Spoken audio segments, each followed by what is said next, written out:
Bismillahirrahmanirrahim. Assalamualaikum warahmatullahi wabarakatuh. Alhamdulillahil wahidil qahar, al-asisil jabbar, mukawwiril laili wan nahar, al-khaliqul bari'ul musawwirul ghaffar. Asyhadu an la ilaha illallah, asyhadu anna Muhammadan abduhu wa rasuluh. Amma ba'd. Jamaah rahimakumullah, pada kesempatan ini saya ingin menyampaikan kisah inspiratif tentang seorang qadhi, seorang hakim yang luar biasa pada zaman Khalifah Abu Bakar, Umar, Utsman sampai Ali. Jamaah rahimakumullah, ketika Amirul Mukminin Umar bin Khattab saat itu baru saja membeli seekor kuda, maka ketika sudah sah kuda itu milik Amirul Mukminin Umar bin Khattab dan penjual juga sudah menerima uangnya, maka dibawalah kuda itu oleh Amirul Mukminin Umar bin Khattab. Jamaah rahimakumullah, tiba-tiba di pertengahan jalan kuda itu bermasalah. Setelah dilihat, ternyata kuda ini cacat dan tidak bisa melanjutkan perjalanan. Maka Umar bin Khattab membawanya kembali kepada si penjual kuda seraya berkata, "Aku kembalikan kudamu karena ternyata dia cacat." Penjual itu berkata, "Tidak wahai Amirul Mukminin, tadi aku menjualnya dalam keadaan baik." Kata Umar, "Dah, sekarang kita cari seorang qadhi, seorang hakim yang akan memutuskan permasalahan ini sehingga jelas." Maka kata penjual, "Aku setuju. Aku ingin yang menghakimi kita, yang menyidangkan kita adalah Suraih bin Al-Haris Al-Kindi yang menjadi hakim bagi kita berdua." Jamaah rahimakumullah, datanglah Amirul Mukminin bersama penjual kuda tadi untuk menemui Suraih Al-Qadhi itu. Singkat cerita, Amirul Mukminin Umar bin Khattab bersama penjual kuda itu datang dan nyampe. Kemudian Suraih menoleh kepada Umar bin Khattab sambil berkata, "Apakah Anda mengambil kuda darinya dalam keadaan baik?" Jadi Suraih bertanya kepada Amirul Mukminin, waktu Amirul Mukminin beli kuda, apakah dalam keadaan baik? Kata sahabat Umar, "Baik." Maka Suraih mengatakan, "Ambillah yang telah Anda beli wahai Amirul Mukminin, atau kembalikan kuda tersebut dalam keadaan seperti tatkala Anda membelinya." Masya Allah, kalimat yang bijak. Maka Umar bin Khattab sangat takjub mendengar kata-kata yang disampaikan oleh Suraih Al-Qadhi. Hanya beginikah pengadilan ini?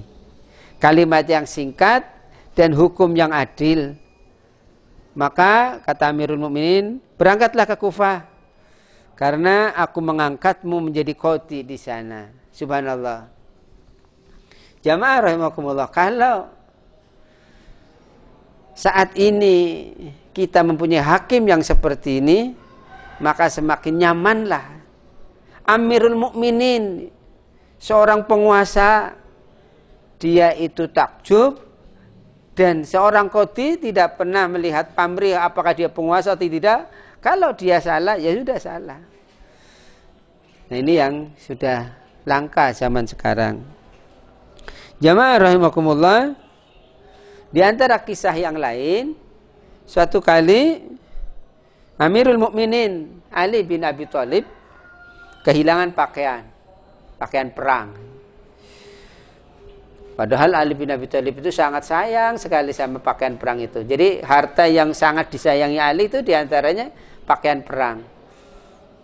Pernah suatu kisah yang menarik ketika mau menikah dengan Fatimah Az-Zahra, harta yang dimiliki hanya baju perang itu, dan itu dijual untuk biaya pernikahan. Jamaah rahimakumullah. Nah, ketika Ali bin Abi Thalib jalan-jalan di suatu pasar Kufah waktu itu, nah melihat bajunya, baju perang yang hilang, dan itu ada pada kafir zimmi. Kafir zimmi itu orang kafir yang sudah masuk Islam, yang dilindungi, orang kafir yang dilindungi di negeri Islam, ya. Jadi kafir zimmi itu orang kafir yang dilindungi di negeri Islam, yang nanti pada akhir kisah ini karena ketakjubnya dia masuk Islam.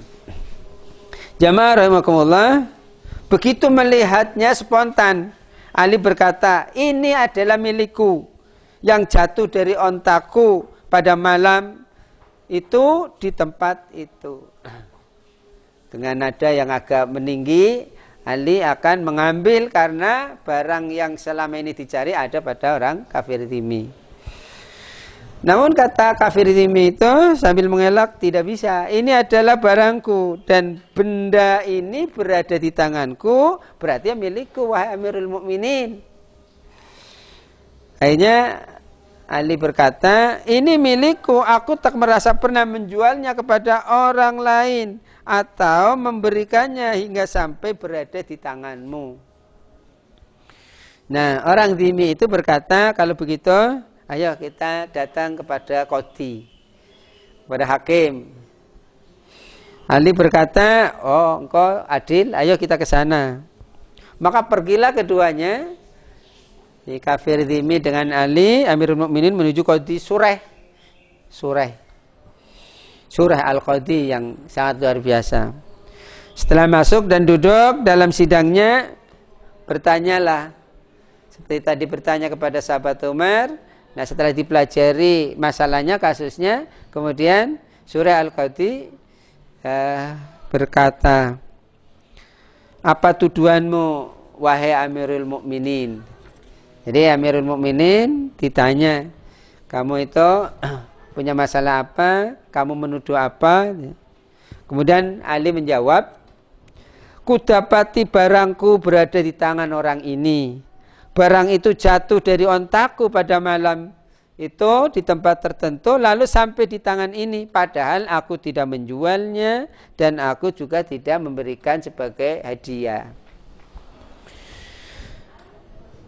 Nah, kemudian Surah kepada kafir zimmi, bagaimana jawaban Anda wahai zimmi? Nah, itu istilahnya kepada orang yang kafir zimmi itu. Orang itu mengatakan, barang ini milikku, dia ada di tanganku, tapi aku tidak menuduh Amirul Mukminin berdusta. Ini juga jawaban diplomatis. Nah, barang itu ada di dalam diriku, berarti milikku, tapi aku tidak menuduh bahwa Amirul Mukminin itu berdusta. Kemudian kata Surah Al-Qadhi, aku tidak meragukan kejujuran Anda wahai Amirul Mukminin bahwa barang ini milikmu, tetapi harus ada 2 orang saksi yang membuktikan kebenaran tuduhanmu. Jamaah rahimakumullah, kata Ali, baik, aku punya 2 orang saksi, satu pembantuku yang namanya Qanbar dan satunya putraku yang namanya Hasan. Apa jawab Surah? Masya Allah, di hadapan Amirul Mukminin dia tidak takut. Bahkan dia itu langsung mengoreksi apa yang menjadi kesalahan, kekeliruan Amirul Mukminin. Kata Surah gimana? Tetapi kesaksian anak bagi ayahnya tidak berlaku wahai Amirul Mukminin. Nah, tidak seperti zaman sekarang, ya, orang tua sebagai saksi anaknya, anak sebagai saksi orang tuanya, padahal jelas-jelas salah. Tapi kadang-kadang, nah ini berlaku di zaman sekarang ini. Kata sahabat Ali, subhanallah, seorang ahli surga ditolak kesaksiannya. Masya Allah. Apakah Anda tidak pernah mendengar sabda Rasulullah bahwa anakku Hasan itu, Hasan dan Husain, adalah pemuka para pemuda penduduk surga. Rasulullah kan menyampaikan, di antara pemimpin wanita ada yang namanya Fatimah, ada yang namanya Khadijah. Nah, ini ada pemimpin para pemuda Hasan Husain di surga. Kamu dengar nggak bahwa anakku Hasan itu adalah pemimpin pemuda di surga nanti? Apa kata Sureh? Aku mengetahui hal itu. Saya dengar betul. Wahai Amirul Mukminin, hanya saja kesaksian anak untuk ayahnya itu tidak berlaku. Mendengar jawaban itu, kemudian sahabat Ali menoleh kepada si kafir dhimmi dan berkata, udah, ambillah barang ini, sebab aku tidak punya saksi lagi selain keduanya, selain pembantuku dan selain anakku. Apa kata kafir dhimmi itu? Akhirnya dia takjub dengan kemurahan Ali. Aku bersaksi, kata si dhimmi itu, bahwa barang itu adalah milik Anda, wahai Amirul Mukminin. Ya Allah, Amirul Mukminin menghadapkan aku kepada seorang hakimnya, dan hakimnya memenangkan aku. Aku bersaksi bahwa agama yang mengajarkan seperti ini adalah agama yang benar dan suci. Aku bersaksi bahwa tidak ada ilah yang hak kecuali Allah, dan bahwa Muhammad adalah utusan Allah. Si dhimmi itu langsung masuk Islam karena melihat keadaan yang luar biasa di depannya. Seorang Amirul Mukminin dikalahkan oleh seorang dirinya. Wahai Qadhi, kata si dhimmi, ketahuilah bahwa barang ini adalah milik Amirul Mukminin. Waktu itu aku mengikuti pasukannya. Nah, ketika menuju ke Siffin, pakaian itu jatuh dari onta, lalu aku mengambilnya. Jadi awal-awalnya memang si dhimmi itu berbohong, tetapi sungguh luar biasa. Nah ini, kalau kita tidak bisa menghadirkan saksi yang kuat, ya berarti kita kadang kalah. Ya. Berkatalah sahabat Ali Amirul Mukminin yang luar biasa kepada dhimmi, karena kini Anda telah menjadi Muslim, jadi orang Islam, maka aku hadiahkan pakaian ini untukmu, dan aku hadiahkan kuda ini juga untukmu juga. Keberkahan baju perang dan kuda milik Amirul Mukminin ini yang menjadikan si dhimmi itu setelah masuk Islam, dia membela, memerangi Khawarij di bawah Panji Ali bin Abi Thalib di hari An-Nahrawain. Dia bertempur mati-matian dan akhirnya mati syahid. Jamaah rahimakumullah, inilah kisah inspiratif yang dapat saya sampaikan. Mudah-mudahan kisah ini menggugah terutama kehadiran para qadhi yang sangat luar biasa, yang sangat dibutuhkan di negeri ini. Allahumma alif baina qulubina wa aslih dzata bainina wahdina subulas salam wa najjina minadh dhulumati ilan nur wa jannibna al-fawahisha ma dhahara laha wa ma batan wa barik lana fi asma'ina wa absarina wa qulubina wa azwajina wa dzurriyyatina wa tub alaina innaka antat tawwabur rahim. Subhanaka Allahumma wa bihamdika asyhadu an la ilaha illa anta astaghfiruka wa atubu ilaik. Wa lakum minkum. Assalamualaikum warahmatullahi wabarakatuh.